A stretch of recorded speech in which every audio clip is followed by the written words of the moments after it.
When dealing with complementary events, it's important to remember what complementary means. Now, compliment with an I here means, oh, you're looking very nice today. Oh, thank you. That's a compliment. A complement is something that goes very well with something else. So two things that go together might complement each other. Perhaps my scarf complements my jumper. I don't know, hope so. But complement in this case can also actually mean that it's the opposite. Because in maths, if something goes really well with something else, often it's because they fit together in a certain way. And with complementary events, they fit together to make a certainty or to make one whole.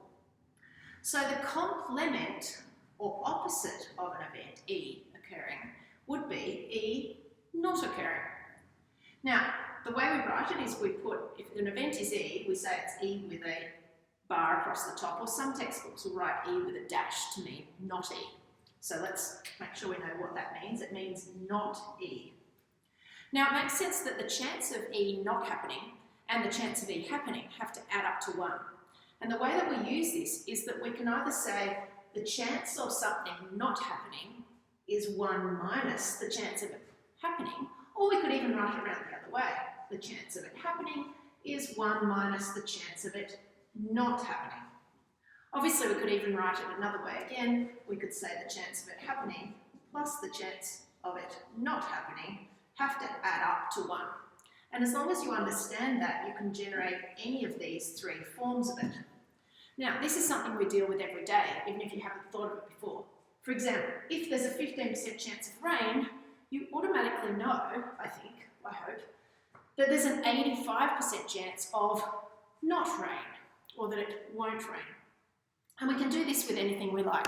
If I have a 3 in 10 chance of getting this pen into the bin when I toss it over there, then there must be a 7 out of 10 chance that I'll miss.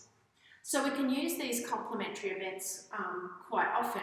And I've given you a hint here because the types of questions that require us to think this way are often the ones that use the word at least. So many questions might ask you, what's the probability that we get at least one of whatever it is, depending on the experiment?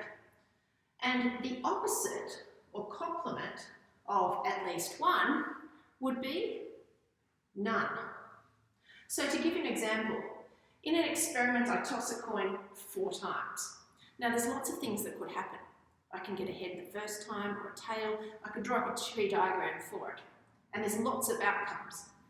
Find the probability of getting at least 1 tail. Well, that means the probability of 1 tail plus the probability of 2 tails. I could get 3 tails. I could even get 4 tails. I'll have to work out all kinds of things and add them together if I do it that way. But this gives me a shortcut. I can say it's the same as 1 minus the probability that I get no tails at all. And that gives me just one thing to figure out. It's so much quicker and easier, and I can just subtract it from 1 to find my answer.